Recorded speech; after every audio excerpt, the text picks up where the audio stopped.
Hello and welcome to Knights of the Night Actual Play Podcast.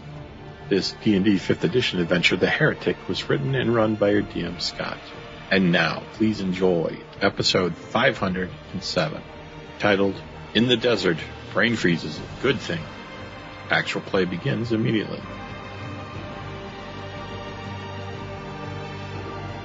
Hello everyone, this is Scott, your DM for this 5e adventure, The Heretic.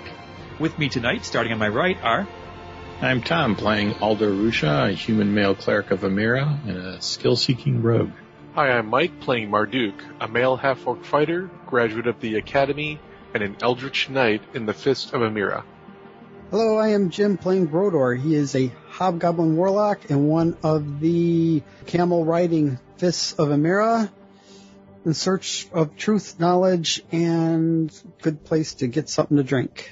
I'm John, playing Melody, a female human cleric, third in the exemplar family Harmony, a world wanderer and ex-ambassador turned political operative, whose family are the emissaries to this orcish autonomous region.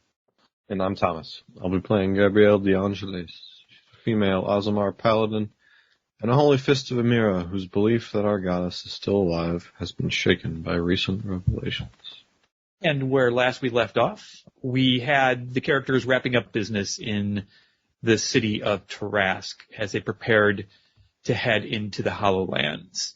Part of that business was getting outfitted for the journey into the Badlands, and also Melody had a package that she was to deliver to a contact who ended up being the caravansery's owner, Rild Blackthorn.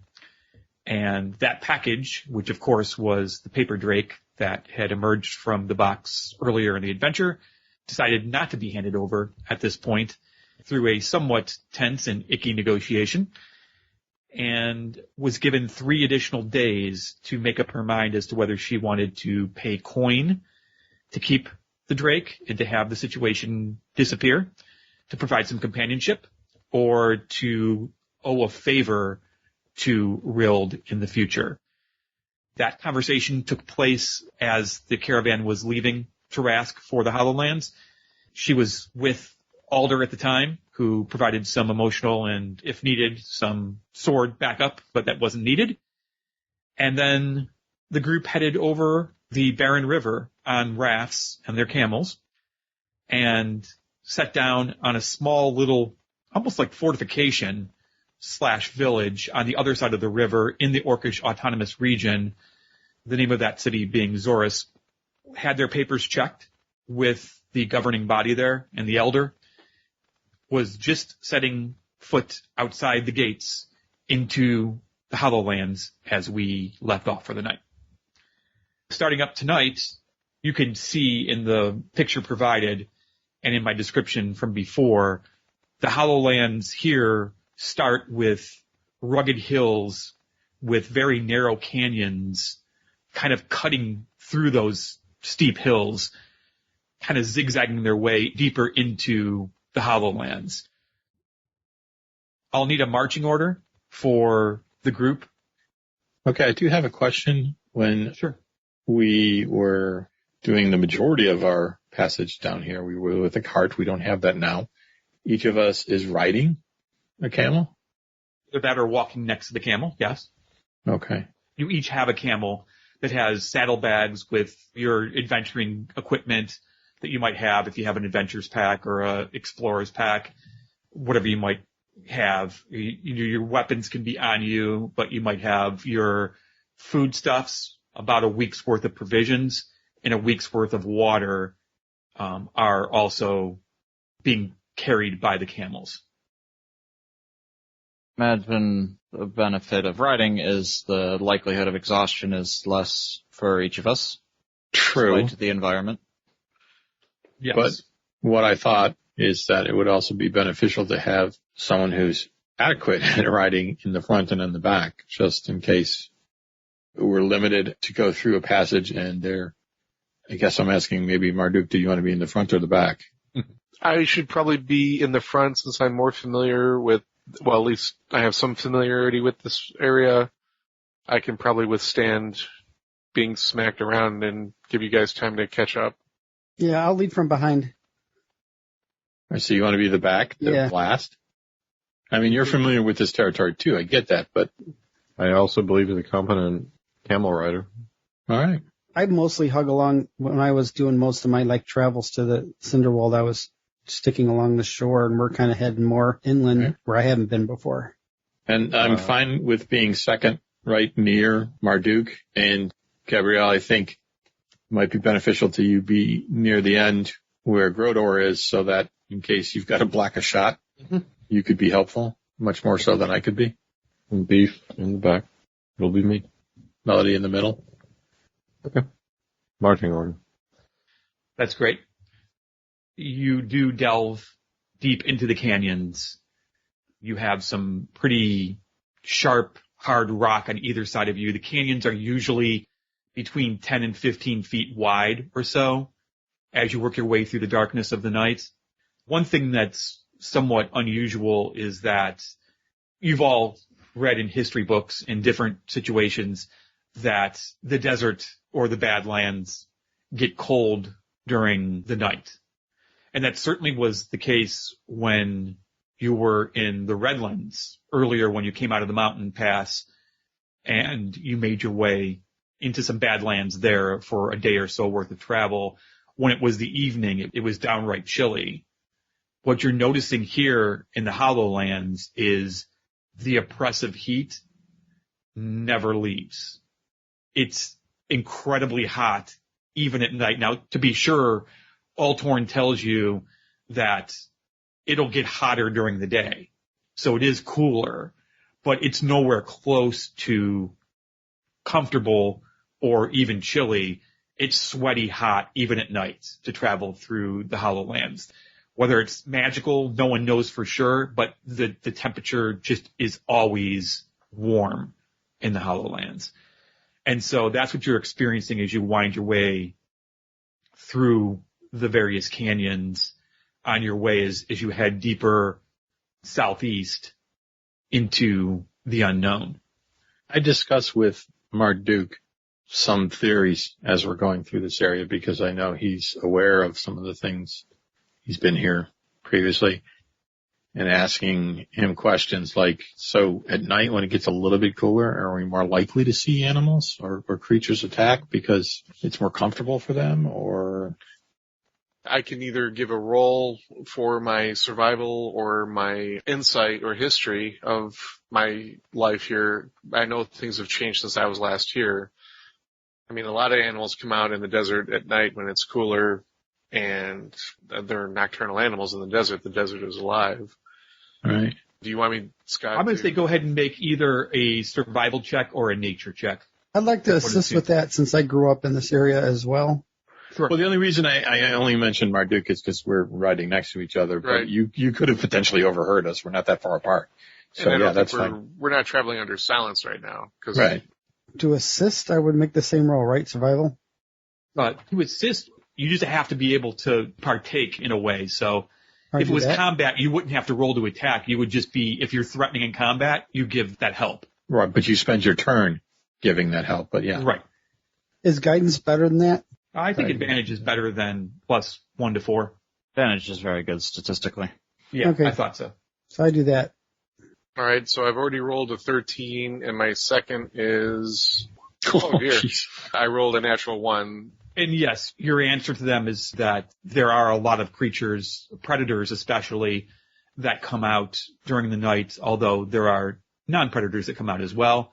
Do I recall any type of predator in particular? Like, is there some kind of flying creature that we should be aware of? Or is there scorpions? Or I don't think there's any type of desert animal that's like a huge predator, but this is a crazy land. Right.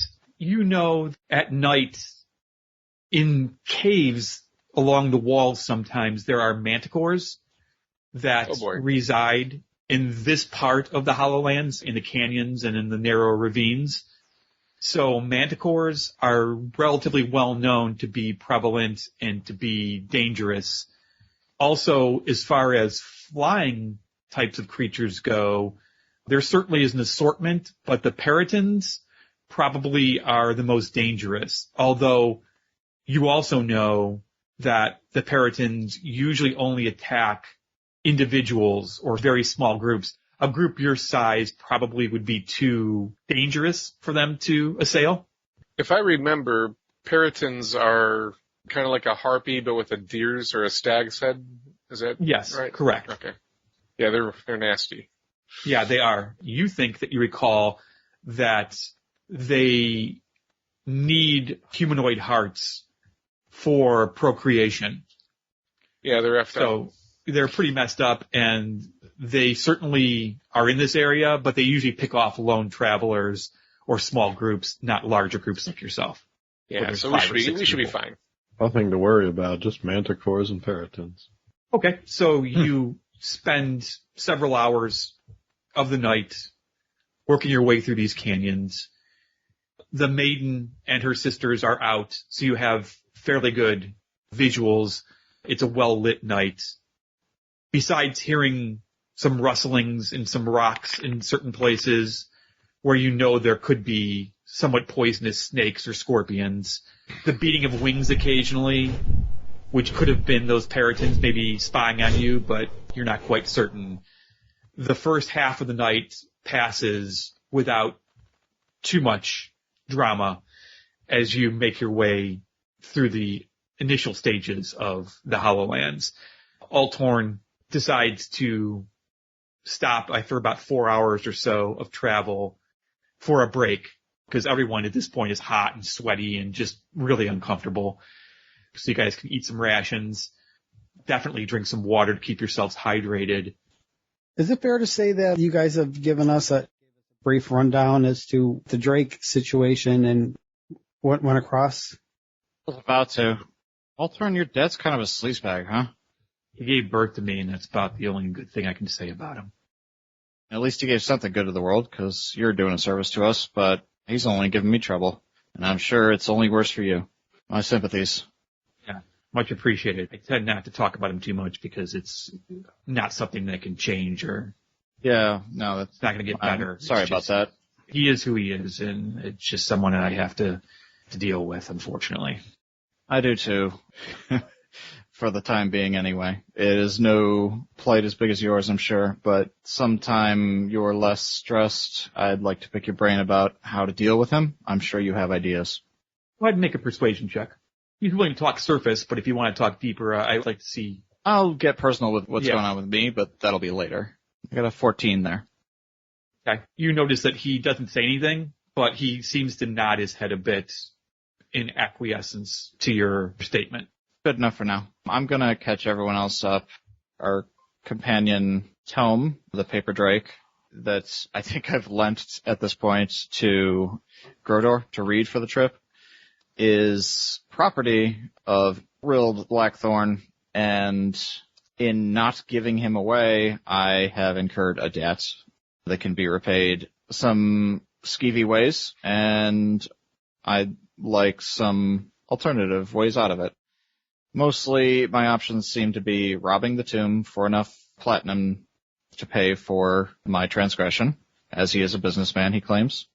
Spend a unpleasant night with him, or owe him a favor that will no doubt be morally reprehensible in its own way. Yeah, that could be a powerful thing for him and unpleasant for us. I don't want to steal relics of the Orcish tribes here, if I can help it. Mm-hmm. So, selling things we find in the tomb is not my first choice. It is relatively disrespectful, but so is robbing a tomb.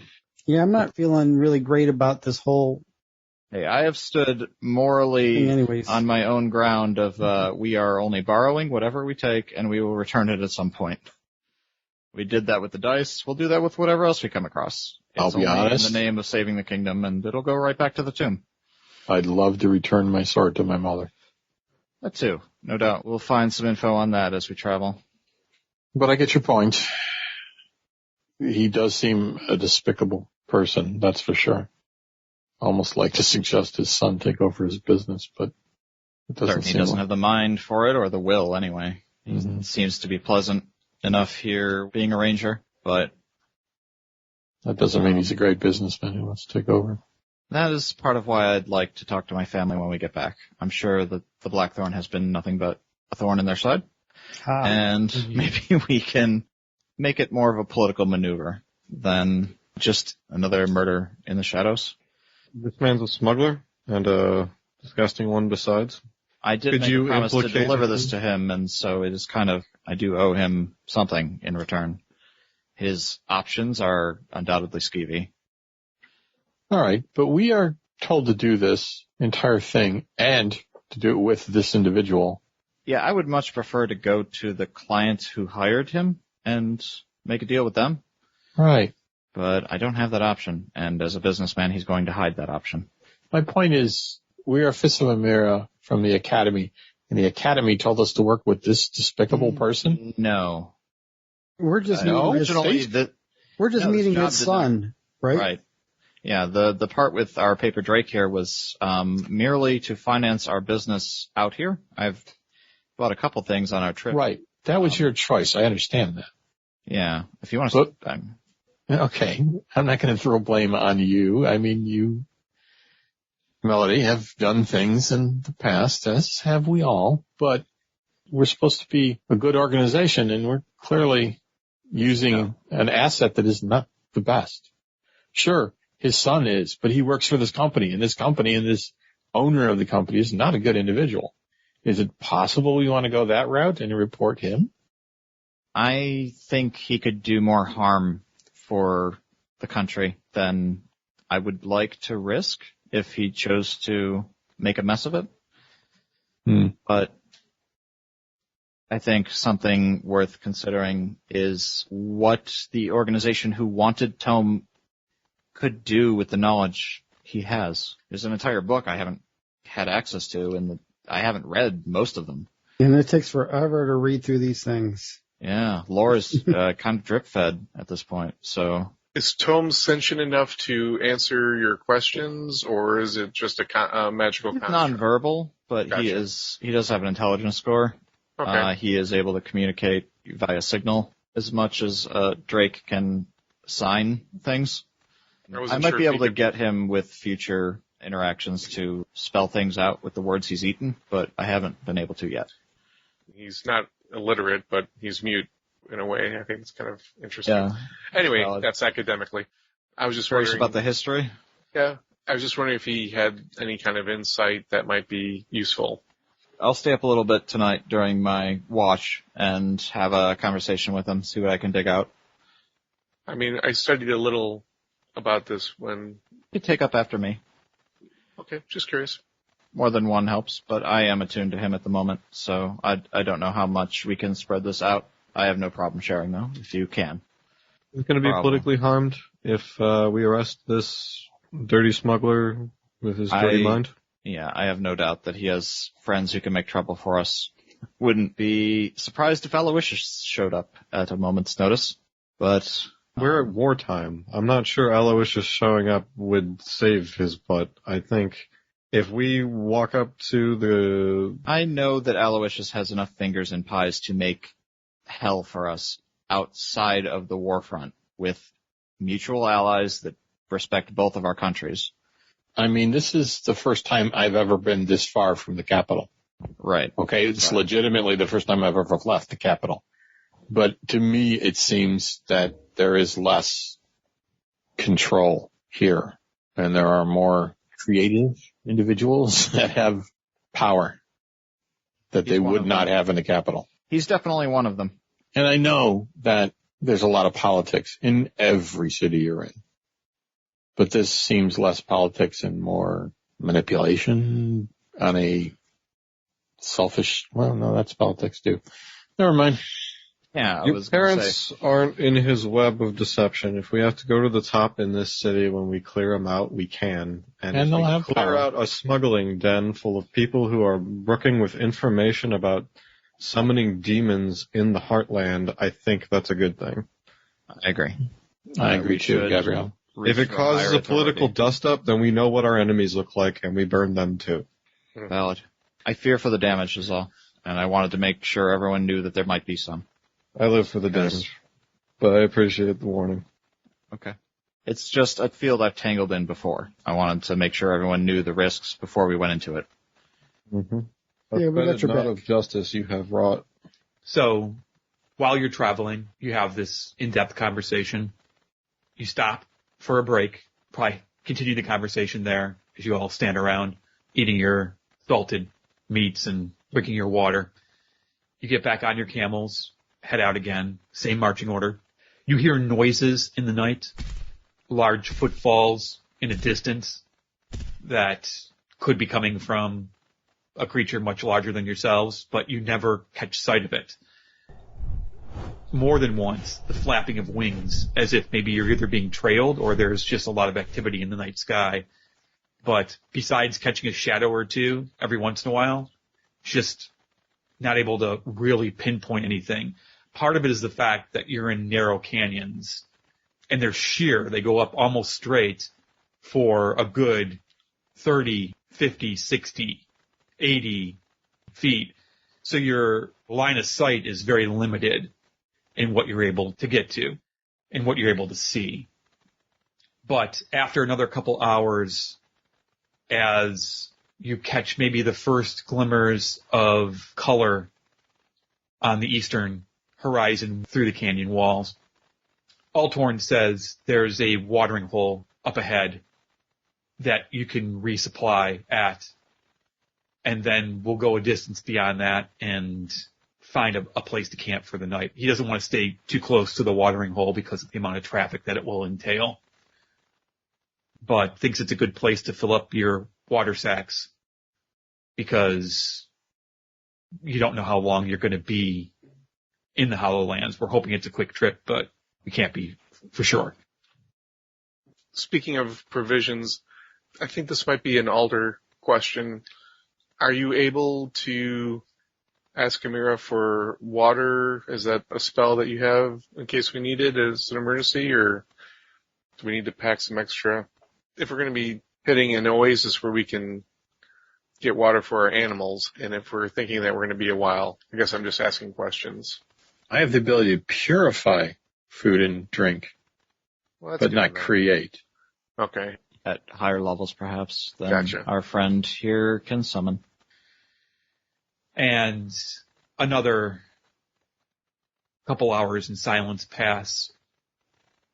He puts his hand up for you guys to halt, moves his camel ahead a distance around a turn, and then you see the camel trotting back towards where you guys have stopped, and he waves you forward and says, "The way seems to be clear." You turn a bend in the pathway. Off to your right against a canyon wall are a couple of springs surrounded by rocks. So they're bubbling up with fresh water. He gets off of his camel and starts to head towards the springs. What are the rest of you doing as he seems to be prepping to refill his water skins? I will follow him and observe and see if I can reacquaint myself with the lay of the land, in addition to what I remember it being, to what it is now. And maybe I'm kind of curious to see what differences there are, and I may engage in some conversation with him, depending on what I see, if there's something of interest that I feel he can advise me on. Or Right. What you're able to see is that leading up to, it's not really an oasis, it's just a couple of some freshwater springs.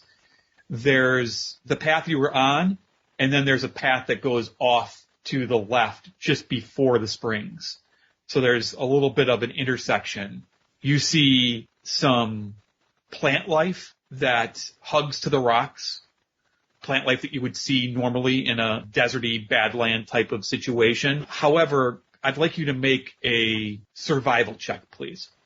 Scott, I intended to follow along as well, but a good 10 feet back, just so that they have ability to talk if they wish to. I'm just very intrigued by this environment and how it's radically different than what we've been passing through the last couple hours. Marduk rolls a 17. You notice that the plant life seems to be desiccated. It's almost as if it hasn't rained here in a really, really long time, and the plants are shriveled through lack of moisture of any sort. That kind of catches your attention because usually is there any kind of water line on the spring that seems to be much lower, or are the plants reacting to? The springs are just little 5-foot holes in the ground that are surrounded by stones that is bubbling up. It's not really going over the sides of the springs as much and watering this area. It seems to be self-contained springs where you could grab some water if you needed to, but it's not overpouring and saturating the ground around it. Marduk, you seem to remember from the limited exposure that you had to the Hollowlands in your travels that, normally speaking, the foliage adjusts or grows to the amount of water present. So it's unusual that the plants would seem to be shriveled and dehydrated because they should be used to the fact that they're seeing very limited water and they're able to sustain themselves on very small amounts, much like camels. And so naturally, they appear to be worse off than I would have expected them to be, even as desert plants. Yes. Okay. And then past the springs is a Y. There's a passage heading in one direction and another canyon leading. I'll actually bring it up because it is a map that I have. Altern, what causes these springs to spring up? Are they just painstakingly watched over by travelers? Are they natural productions?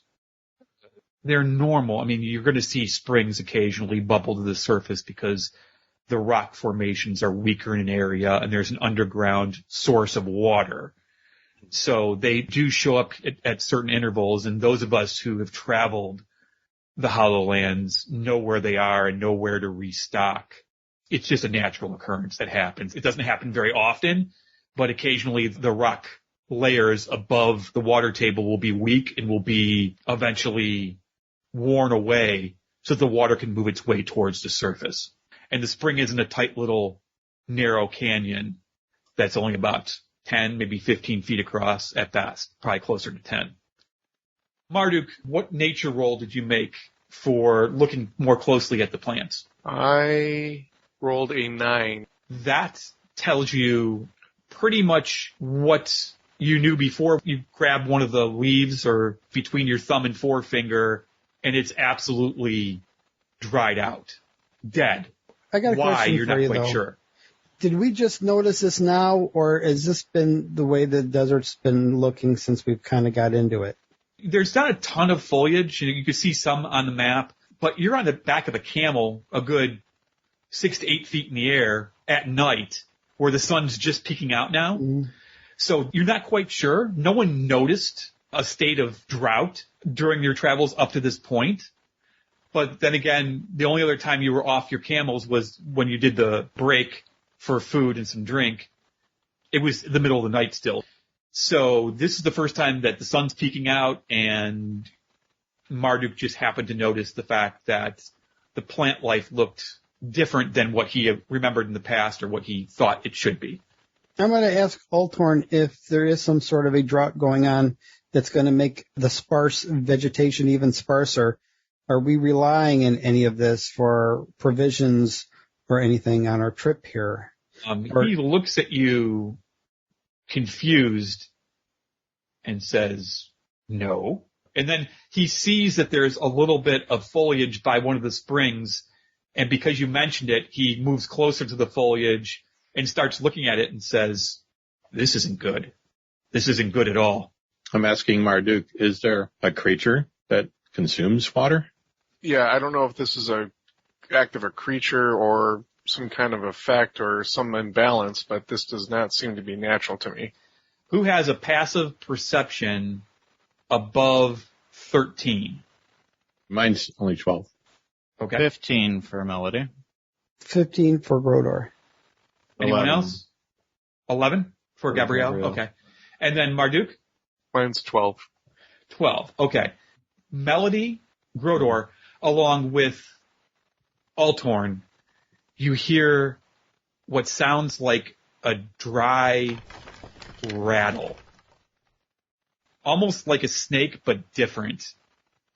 And as soon as the noise makes its way to some of you over the wind blowing through the canyon, Altorn bolts upright, like stands straight as a board, and says, "Gray thirsters, protect the water." And everyone needs to roll for initiative. Marduk rolls a 13. Gabrielle rolled a 16. Alder rolled an 18. Melody rolled an 18. Wow, you guys were on your game.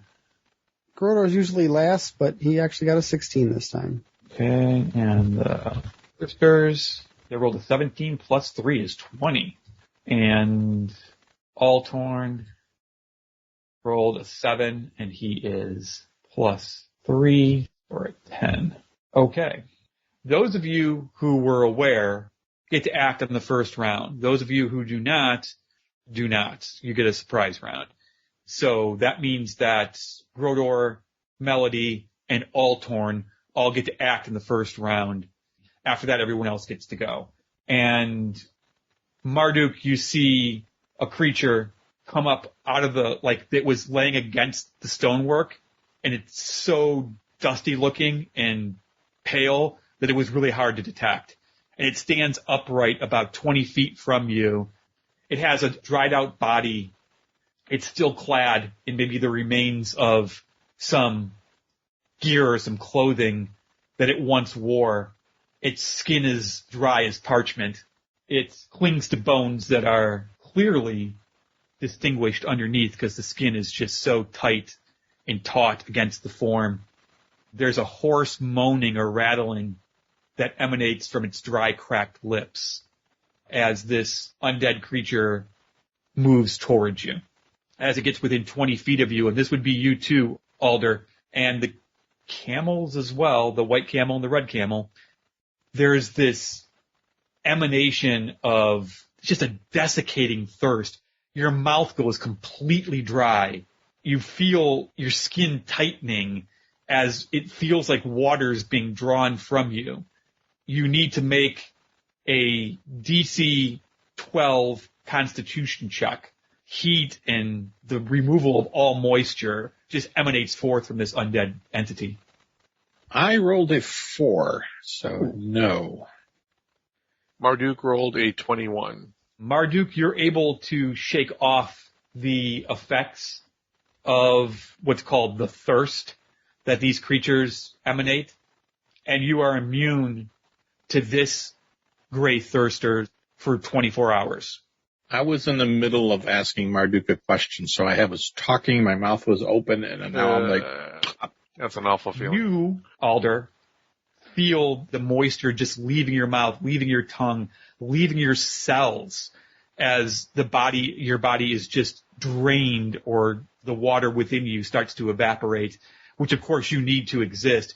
You gain 1 level of exhaustion. Okay. And you have to roll again if you're within a 30-foot radius of this creature next turn. That also will include you, Grodor, as you are right at the edge of this dehydration effect that's taking place from this gray thirster. So go ahead and make a Constitution save, please. Is this something that my undead resistance would work on, or is it just something that emanates from it and it undead leave me alone and ignore me as long as I'm not messing with them? This is an area effect, so it's not a direct attack. Uh-huh. So if it wants to attack you directly, it's going to have to make a roll to do so. But this is just an emanation from the creature that affects everyone within a certain radius. So unfortunately, you're going to need to make your Constitution saving throw. Fucking lucky. Unless you roll a 19 just straight off, so. Well, no, you got a 16 because your Constitution 16. says plus 3, right? Right. You have a high Constitution. 3. Such a sickly young man. I'm just weak, but I have a strong Constitution. I have just no muscle mass. So you are able to stave off the effects of this dehydration, this thirst, and you are immune to it for the next 24 hours. Now, you are each next to a camel. The camel has water in its system, and it also has a bunch of sacks of drinking water. We need to make Constitution saving throws for the camels. And instead of me making those rolls, why don't you guys make those rolls? Because it's more exciting for you to do so than it is for watch me make a roll bunch of dice. The Constitution of a camel is +2. If each of you want to make a roll for the camel closest to you, that would be great. Alder rolled a 7 for his camel, with the +2 is 9. That's not good news. Marduk rolled an 11. That is a miss. The camel next to you gains a level of exhaustion. Oh, we're all rolling bad. Our camels are thirsty. I got a 5 for my camel. So all 3 miss their saving throws and gain a level of exhaustion. But that's what the Gray Thirsters do. The Gray Thirster comes up to you, Marduk, and attacks. It attacks with 3 claw strikes. The first one, these are +5, a natural 1. So it absolutely misses, spun itself around in its undead dysfunction. And I'm going to say the second attack misses as well. You broke a nail. Yeah, it basically, because it rolled a natural 1, It grabbed that cactus in front of me. it got some cacti instead of you on its attack and completely missed twice. And then there is a third attack that it does with its claws that it's going to roll on right now. And it rolls a 16. Does 16 hit you?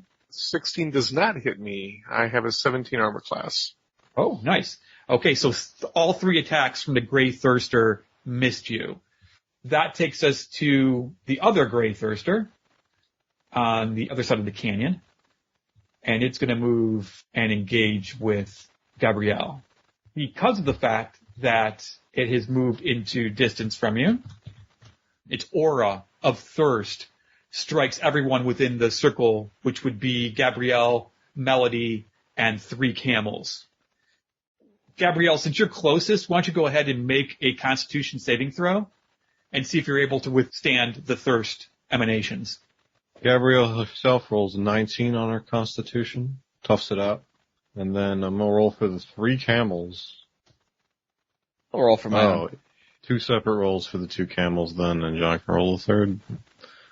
Melody got a 12 on her roll. That means that Gabrielle made hers. Melody, you actually barely withstood. Oh, wait, is it now a 10? Yeah, that was for the rolling camel. for the camels. I was just getting them out of the way. Wow, camels rolled badly. My camels rolled an 11 and a 4. Altorn's It looks like all 3 camels failed their check, which is somewhat disastrous. And Gabrielle, you did make it. And did you, just to confirm real quick, Melody, you rolled for yourself, it was a 12, correct? You might be muted. Yes, he did. Luckily, the heroes are not affected by it, but unfortunately the camels are. Then the Gray Thirster attacks. You are right that I did miss the fact that Altorn is also in the... I rolled a 10 for my camel, but it has a +2 Constitution, which means it also made it. It was +2, is correct. Your camel was the one camel that actually made its saving throw. Yeah, I was making it towards the water. I was talking to it in Orcish. It kept its head down. Okay, good enough. Altorn is fine. He rolls exceedingly high. I think a 23 is what that ended up being. So he is able to withstand the effects. So 3 attacks against Gabrielle. I rolled a 7 plus 5 is 12, which I'm sure is not a hit, correct? Correct. A 2, which is a 7, which is not a hit. Correct. And a 17, which is a 22, which I'm assuming does hit. It does, in fact. Okay. Of the 3 attacks, it is the weakest. It's 1d4 plus 3. 4 damage. Oh, no. Had you been affected by the dehydration, the thirst, Would have been worse. it would have been much, much, much worse, that third attack. Thankfully, it is not. And that is the end of that Gray Thirster's turn, which then takes us to the rest of the group, which is Melody. You can go at 18, then Grodor at 16, and then Altorn at 10.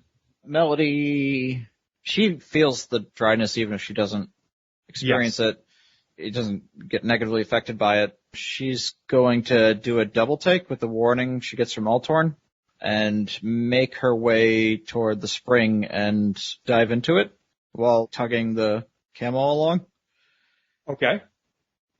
The spring is definitely a 5-foot wide spring. It's not a headfirst dive into the deep end. It is a splash into a puddle. Yeah, a deep puddle, because it's a deep spring. Yeah. So you are actually placing yourself inside the water. Yep. Okay, gotcha. This isn't good for my crossbow, but regardless, I'm gonna have splashed it and then try to untangle myself and take a shot at the one grabbing at Gabrielle. The one grabbing at Gabrielle has, would you say that's half cover or 3/4 cover? Because of the camels. There's multiple camels in the way. I dragged mine, I'd go with 3/4 here, wouldn't you? Let's say it has +5 to its AC because of 3/4 cover as you try to hit it with your crossbow. Yeah, here we go. Okay, a 7 for that. That is not a hit in any kind of rules. No, it does not hit their armor class, unfortunately, with or without camels and Gabrielle in the way providing cover. Indeed. Not low enough to hit them, I hope, though. I'm going to say it just clatters off into the distance. Or that takes us to Grodor. I'm going to attempt to do a hold person on the closest thirster. Okay, the closest to you is actually the one by Marduk. Is this an attack roll, or is this just a it happens roll? It's just a happens in wisdom saving throw to resist it. 13 is my spell save DC. Okay, they get a +1 to their wisdom roll. They don't have a lot of intelligence, but they are somewhat wise for an undead creature. It rolled a 5 + 1 is 6, so it is held in place. It is now paralyzed, incapacitated. It can't take actions or reactions, and it can't move or speak. It automatically fails strength and dexterity saving throws. And it is also note attack rolls get advantage. And it can roll at the end of each turn to try to undo the hold person. Correct. Very effective. Nicely done. That takes us to Altorn, who turns to Melody and says, I should have been specific. I meant the water on the camels. Smiles at you wryly. Wait a second, he smiled? He smiled at her, a wry smile, and then moves into position to attack the gray render. He pulled out 2 hand axes. Hit and hit. 1d6 + 5. So he does 9 and 8 damage, and you see, Gabrielle, when he comes up, the smile has disappeared. There is almost disturbingly violent intent in his eyes as he makes his way towards the gray thirster and strikes home with both his blows as blood splatters up into his face from the 2 axe attacks, and the creature recoils backwards in pain. That now takes us to the start of the next turn, the first turn that others can act on, and the thirsters can act again at initiative number 20. The thirster closest to Marduk, Alder, and Grodor is held in place, paralyzed through the hold person spell. However, its emanations are still pouring forth through the dehydration effect. So those who failed rolls initially need to make the roll again, otherwise they take a second level of exhaustion. Alder, if you'd be kind enough to make a second roll, please. Rolled a 17. Nice. So you are now immune to that thirster, and that thirster specifically's thirst effect, and you no longer lose a point of exhaustion. Would the 3 of you be kind enough to roll for the camels? Oh, jeez. Marduk rolled a 9. Okay, so that particular camel takes a second level of exhaustion, the red camel. Yay, Grodor's camel got a 19. He's feeling a little bit better. Yes, absolutely. Alder rolled a 13 for his camel. 2 of the 3 camels resisted. That is the end of that gray thirster's turn. The other gray thirster, it is going to attack Altorn. It rolls a 7 plus 5 is 12. Its first claw attack misses. It rolls an 8 this time. Plus 5 is 13. Another miss. And then its third offhanded attack, it rolls a 5 for a total of 10, which is also a miss. So a 7, an 8, and a 5 is what I rolled. And all 3 attacks by the Grey Thirster miss. Is it at the end of my turn or at the end of its turn that it gets to try to unbreak my hold? At the end of its turn, so you're right, before I go forward with someone else's turn, I should roll for it to see if it breaks it. Not that I want to help at all, but... No, but it's the honest thing to do, so thank you, Jim. It has to beat a 13 or higher. It rolls a 6 plus 1 is 7. It does not break your hold person spell. Cool. It's stuck, which is very nice. And that takes us to Alder or Mel. Melody, I would assume that you get to go first because you have been active while I have been suffering a bit, so feel free. Okay. I'm gonna reload the crossbow. I don't think that takes an action on a light crossbow. It's kind of a It heavy does not. thing. It's part of your action. Kind of look chagrined at the not quite chiding I've received, Right. but nevertheless curious about these creatures. I'm going to try to dip my crossbow bolt into the water and take a shot at the one that's engaging with Gabrielle and Altorn. Gabrielle. Yeah, sorry. Mhm. I just realized that there's even more folk there now with Altorn getting involved. But I still feel the pull of that one, so I'm going to shoot at it. I don't want this spring to dry up, even though I'm tromping in it. The camel moved away in a panic from the Grey Thirster. It's not just standing there. It's absolutely panicked. So it moves away, as does the other camel, because there is only Gabrielle standing between you and the Grey Thirster. I'm going to say it has half cover, which gives it a +2 AC. Go ahead and attack.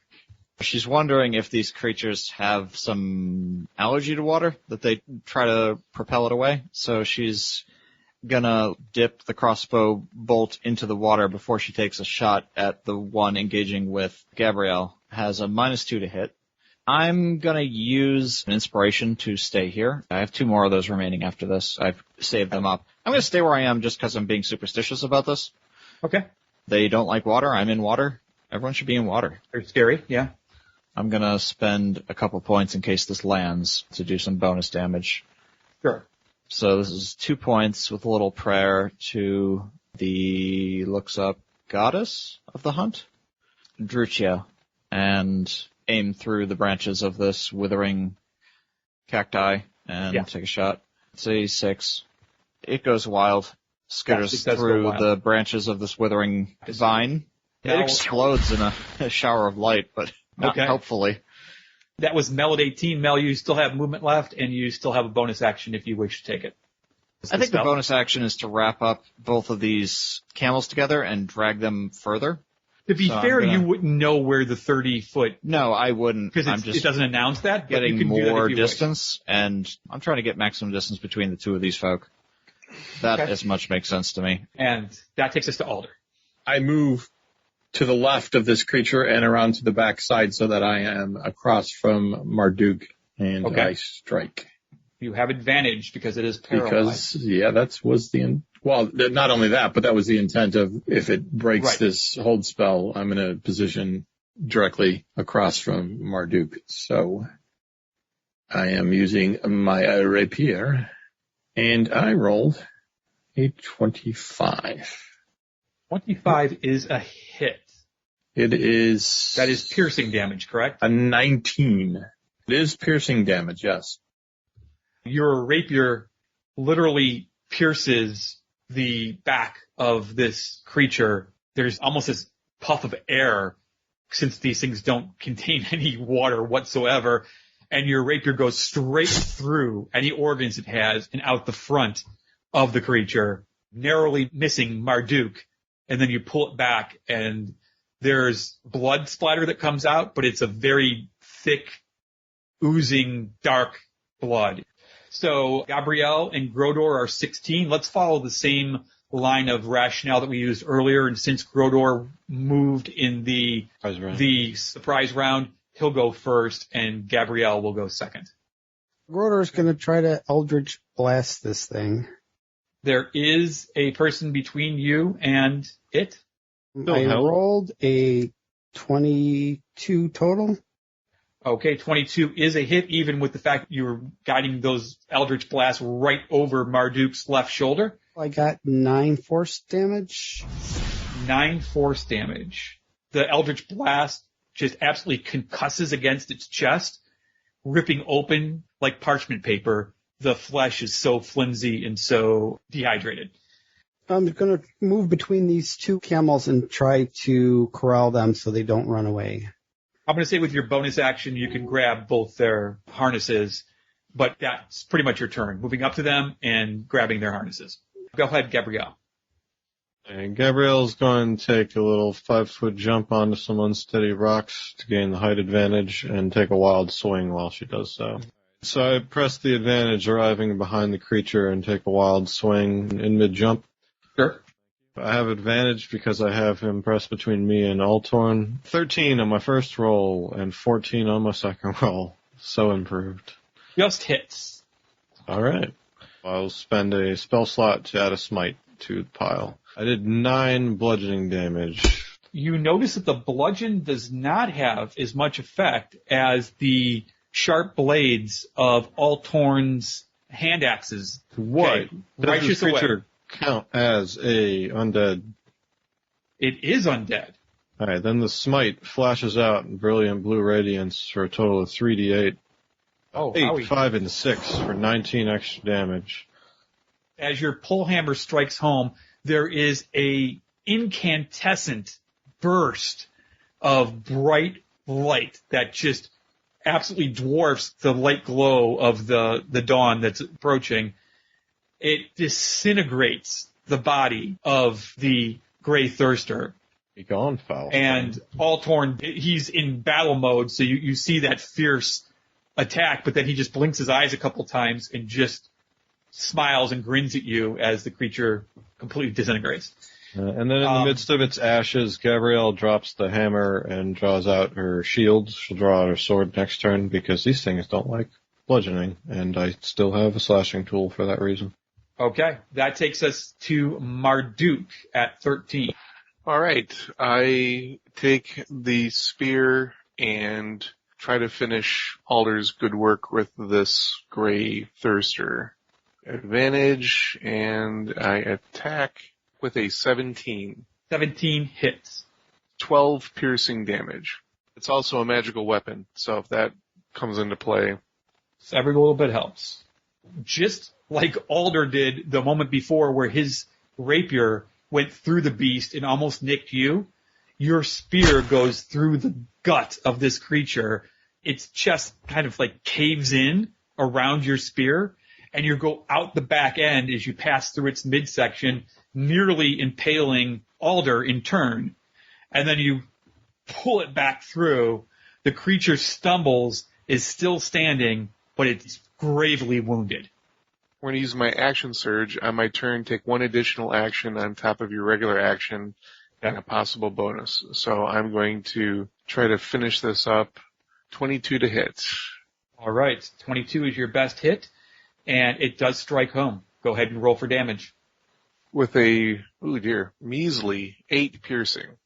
Your spear again goes into the hole that you created the first time, and more of its chest collapsed, and eventually the entire creature, it collapses in on itself, in dusty pile of bones and sinew. Okay, I want to check the field really quick to see if I need to rush off to help anybody.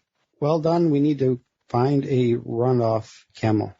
Which actually is what Altorn does at his initiative of 10, is he looks at you, Gabrielle, and says, the camel, and runs off and gathers its reins before it gets too far off. And we are now out of combat. I'm leading my camel over to the water hole. As you walk up, Altorn is walking back. He's looking very stern and just in damage control mode because obviously things went terribly wrong. And he sees you making your way towards the water and says, don't drink it. There's every bit of chance the Great Thirsters tainted the springs. So if I cast a spell that purifies it?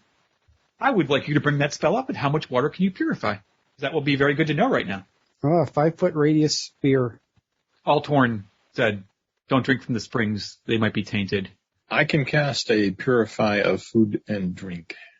Do you think that would work? Let's see how bad the situation is first before you do that. Certainly is an option that we can use. My question is, how do they affect the water? Is it similar to what they just did? Because all of our water might be affected. At that warning, Melody jumps out of the spring and kind of like, tries to get most of this potentially poisonous water off. Wringing out her cloak and travel garment, yeah. Not a problem. That certainly can be done. Yeah, we need to check our saddlebags on the camels to see when they did their thirst aura out at a range, we might have lost a lot of water. Each of you move up to your camel and check the saddlebags, and the saddlebags, they're full. There's almost like a sigh of relief, like, oh, whew, that's good. But one of you opened up the water skin, and inside, air, sand. Sand? Every camel except for Melody. Her water skins are still viable and still full of fresh, life-giving water. Unfortunately, when the camels missed their saving throw, the water is gone. Altorn dips one of his fingers into the water and licks it, and he makes an immediate face, and he's like, yeah, this water is tainted. It's a spring, so... What we can do is fill out all the sand from all the containers we have, fill them up, put them in a 5x5x5 stack, and I can cure them all. I can't assume that I'm going to cure the spring. The camels are going to be the key because they look, well, our two red friends look exhausted, and the rest of them look not well off, with the exception of Melody's. Her camel looks fine. We're going to need water for the camels. I think we'll be able to do what you suggested, Alder. That should allow us to get to, I assume, there's another source of water somewhere nearby. Yeah. I mean, it might be a day away, but...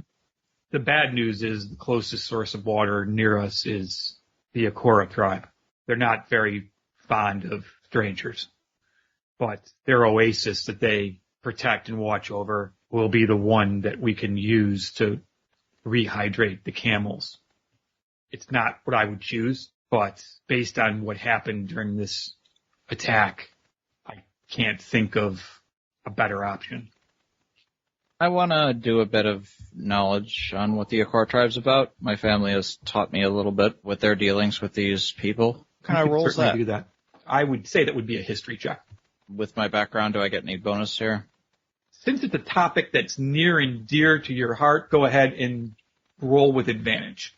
I don't need it, but okay. No, you don't. I've got a 24. 24 tells you that of the 10 tribes of Amira that the orcs fashion themselves as, the Akora tribe is by far the most brutal, the most violent, the most warlike, the most standoffish, like tribal, in the sense of tribal, meaning you have to earn their respect. Yeah, you have to prove that you're of worth to the group. Yeah, exactly. Many of the tribes will trade with Tarask and with the country of Amira. The Akora tribe do not trade. They are self-sufficient in every way, shape, and manner. They even sometimes war with the other tribes themselves for being too pluralistic. It's definitely a risk, and you know that there will be a challenge that needs to be accepted somewhere along the way to earn their trust. I think how I convey that is that it might take a bit back and forth, but this seems like a group that is right up our alley. Trust by action is definitely something our group can do.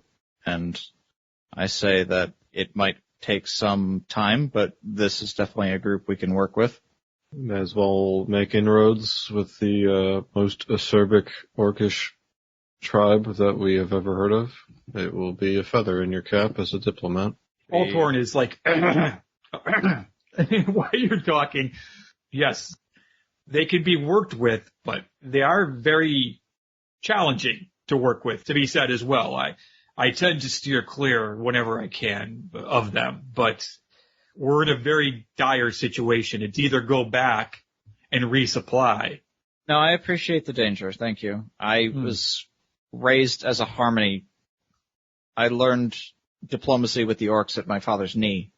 I know this clan. They are difficult, but we've also made treaties with them. It's not the easiest. They are not the ones that most deal with us, but I'm also a fist. I'm not a politician who sits in a chair. I can earn their trust. Here. Well said. I trust Melody. I concur. All right, Also- I need everybody to empty out their bags with the sand, and let's fill them up, and I'll get started on that, and we can continue the conversation, but I just want to get started on that first. Sorry, Right. Marduk, go ahead. Just wanted to encourage Alder to do well to bring Amira's blessing to this parched land. I shall try. So each of you, with the exception of Melody, empties out their water skin from the sand that is contained within. I would say we all chug Melodies and then refill it. Give it to the most thirsty animal. Valid, yeah. We might make a makeshift water trough and use what we have and refill it from the spring and just add mine to the pile. The camels certainly drink from it. But we do the process. There's no need for a roll, and there's no failure or It only takes an action. but it resistance. seems- Is it But a yeah. cantrip or is it a level 1? Unfortunately, it's a level 1. How many of those do you have? 2. Okay. Well, I don't know enough about biology, but that is not a total amount. I honestly think if I use both spells, it's still not going to be enough, and one will get us to where we want to do, and the other one has a backup because we're entering a violent area from what I'm hearing. I'm wondering if we fill up with dirty water and wait for you to use that second one and weigh it against every action you do, or... And that's fine. We do one round of it where we fill up the dirty water, we clean it, and we use most of it. We fill it up again with dirty water and then travel towards the orcs and spill it out if we have to, or do the second spell. Yeah, that sounds good. Marduk mentioned something specifically that he would like me to use Amira to clean the water, to purify it. And I actually do that when I cast a spell. I try not to use the soul shard and just call to Amira for the power to purify this water. And I take it that doesn't work. And I eventually inadvertently, but okay, not really. I did it on purpose, reach for the soul shard. And that's what happens, unfortunately. You summon up as much faith as you possibly can. You get down on your knees. You literally pray as you're doing the spell or trying to accomplish the spell, and there's no answer at all. It's Right. silence. Also reach for the soul shard stealthily as I can to just help Marduk feel that just doing it by the power of Amira, although it disappoints me a bit because, like I've mentioned before, it's along the same line of the struggle that I have with my mom, as I feel they're both missing and they both might be dead, and I link them together in an inadvertent way. I don't mean to, but it's aggravating and a little bit detrimental to me as sadness that I don't want to deal with this. But okay, I'll try, and damn it, it didn't work. Okay. I'm going to say, for sake of simplicity, a water skin is a day's worth of water. So you fill up 36 total water skins. You cast your spell. It purifies the water. It's an impressive Recovering spell. from exhaustion require a roll? No, it requires a full 8-hour rest, long rest. Okay. So you let the camels drink as much as possible. You fill up again with tainted water. Do you want to fill up all of the water with tainted water, or do you want to keep some of it like half and half? Yeah, I mean, we would designate everything on that camel as tainted. Everything on that camel has clean water now. Right. Because we're not going to use 6 days worth of water all at once. This is not on purpose. Right. And hopefully the Great Thirsters are a thing of the past, and you won't be encountering any more of them. Speaking of which, can you tell us, Altorn, what raises a gray sleeper? How do you make one? Yeah, like, is it a natural process? Is there a freaking necromancer running around? Is it a curse of the land that somehow brought him on? There's several theories. They're not very common. I've heard it say that whenever a caravan runs out of water and they die of scorching heat and thirst in the desert, there's a chance if they lingered long enough and became heat-addled and suffered immensely through dehydration, they could rise the next day as a gray thirster. That's the one I've heard the most. Could there be a necromancer in these parts? Absolutely. So they're a little bit like vampires.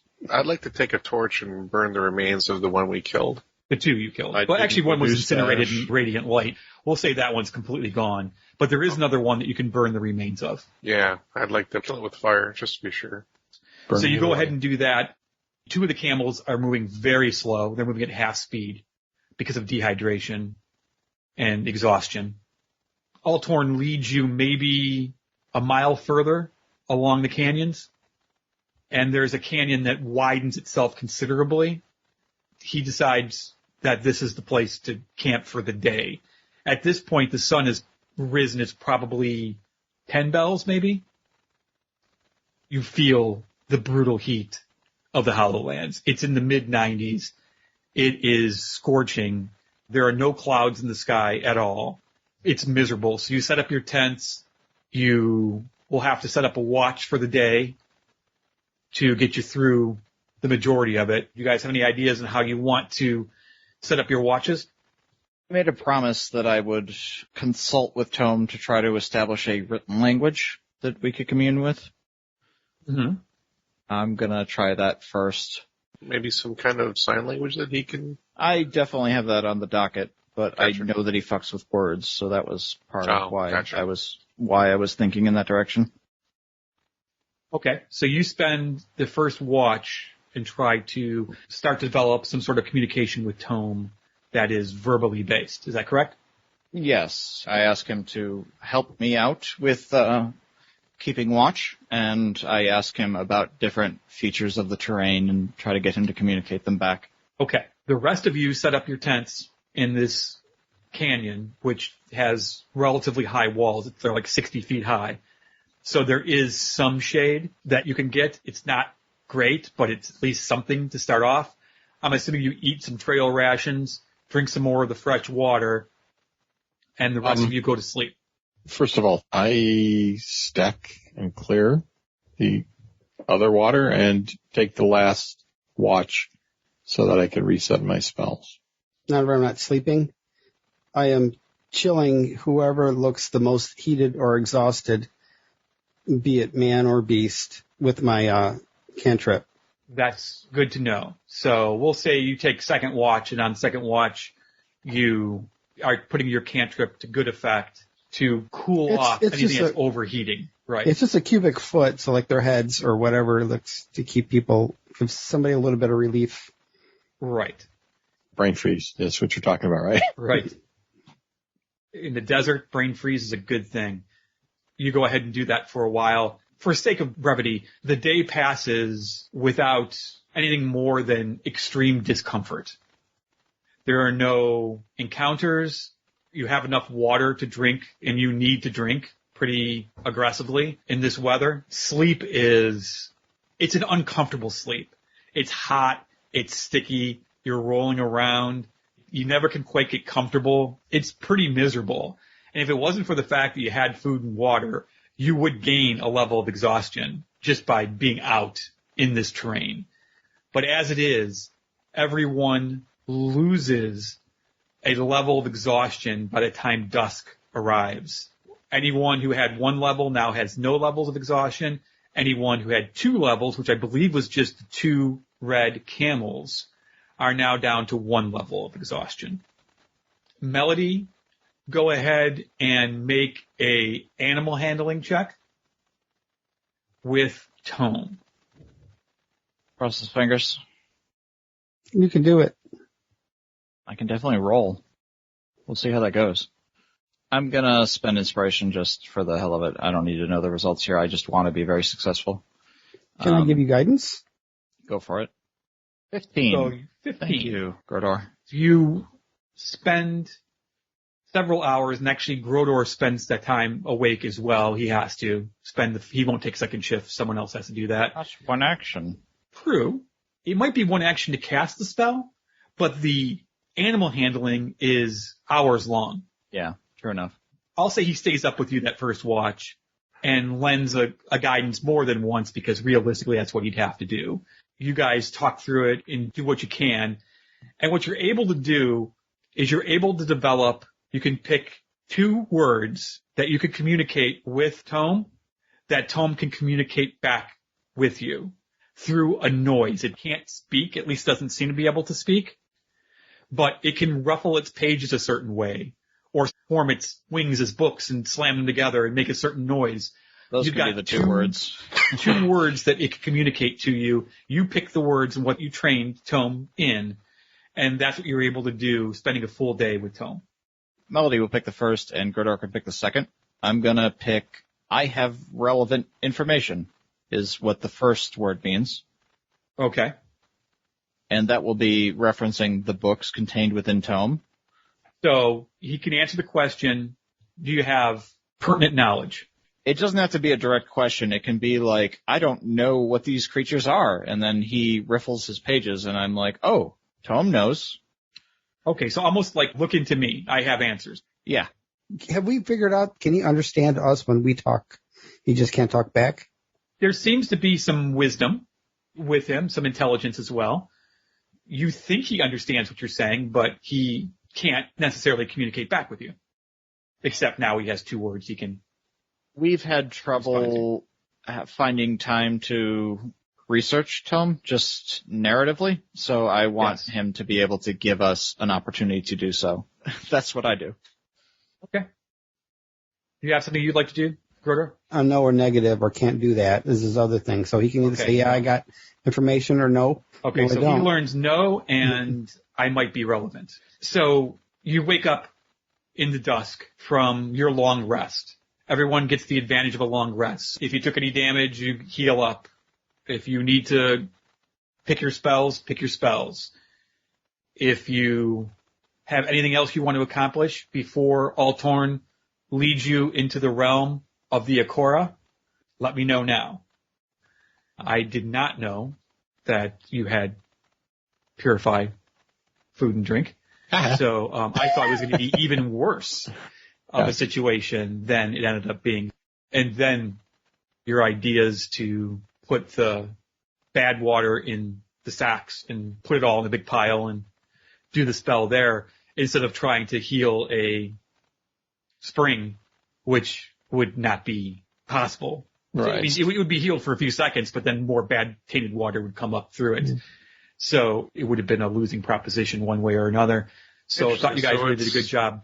So you're suggesting it was an inspirational action that I did. And I am suggesting that. That was a really good idea. All right. And I want to give an inspiration out to Gabrielle as well for her holy smite. I mean, that completely turned it to ash. I didn't even think they were undead, so that was a good move. Yeah, it was a good call. Hold person? Hold person, yeah. That was a battle changer as well, because if they could have moved from one side of the battlefield to the other, you would have had to roll again a Constitution save for the new Great Thirster that you were facing. Had to roll twice. That would have been brutal. So in retrospect, there probably should have been a third one for challenge purposes. No, they shouldn't. No, it's fine. But it was because it was challenging on the level, not so much of combat, but in the exhaustion side of things. I didn't know exactly how to play because I'm like, man, this could totally change the story because you guys can get 3 levels of exhaustion and be moving at half damage. speed. It's long-term story damage, and it's much harder to calculate. And it takes days to get. It's 1 level of exhaustion every day. Every long rest, you can only do 1 long rest a day. That's part of why I think you were not wrong with maybe 2 not of them, because 3 could have just royally fucked us over for the finale. Right, that exactly. And we're getting close, so I didn't want to do that. Yeah. Maybe it was the right number. I wasn't sure, and you never know for sure when you're gauging it out. But it was a cool thing, I thought, because it was different than combat damage. It was the exhaustion damage, so I thought it was at least different from that perspective as far as the battle went. Anyways, thank our listeners at this point for tuning in. Hope you enjoyed the story tonight. And a thank you to the players as well for your good role-playing and awesome ideas.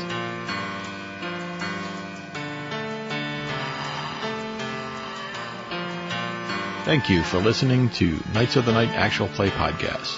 If you'd like to send us a question, comment, or feedback, you can reach us in a number of ways, including Twitter at KOTN_podcast or by emailing us at feedback@KOTNpodcast.com. And don't forget the iTunes reviews. We also have a Facebook page which can be found at facebook.com/KOTN.podcast. While on Facebook, you can join like-minded folks at our fan page at facebook.com/groups/KOTNfan. And lastly, there's our blog at KOTNpodcast.com, where there's an Amazon link on the right-hand side. For those of you who'd like a more steady way to help us pay the bills, or if you live outside the U.S., you can help by donating to our Patreon page at patreon.com/KOTN.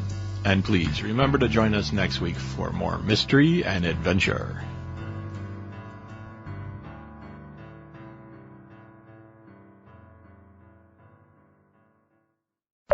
A character who I didn't open my character sheet, so I can't tell you who I am. I mean, I know who I am. And for the outtakes at the end of the episode, that was Alder talking about politics that his mother dealt with all the time, not mine in real life politics. Nevertheless.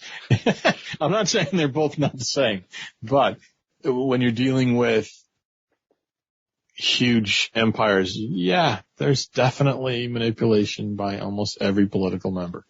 That's a thing. One thing I want to discuss just really briefly. The other day, off work, fall asleep, wake up while YouTube's playing on my radio. They talked about 500 different facts, and one of the things is the hump on a camel, it's not water, it's fat. Just so we know, don't work it into the flow here. Thank you, because I totally would have said something like that. That is totally, I was dreading think I did that. earlier, actually. Well, you said something that kind of applied it, but you didn't, but the I was plants and the camel. Storing the water. The hump I don't know if I said hump or not. The hump is simply, you didn't. And the hump is simply fat. It's not water. Go ahead, Gabriel. Carry on. Good random knowledge bit. I like it. I totally woke up while it was playing. Yeah. Mm-hmm. Yeah. Okay. Well, fat does store a lot of water. Not that that's relevant to what's going through. I was going to say that as well. Yeah. And that's Melody? true. It is. To which you say, Alder. I am muted. That sounds like a kid. No. It does. And that's probably the response you're going to get most of the time. Other possible titles for this episode that were available for voting on the Facebook fan page were, Wait a minute, he's smiling? Ripped like a parchment paper. I'd love to return my sword to my mother.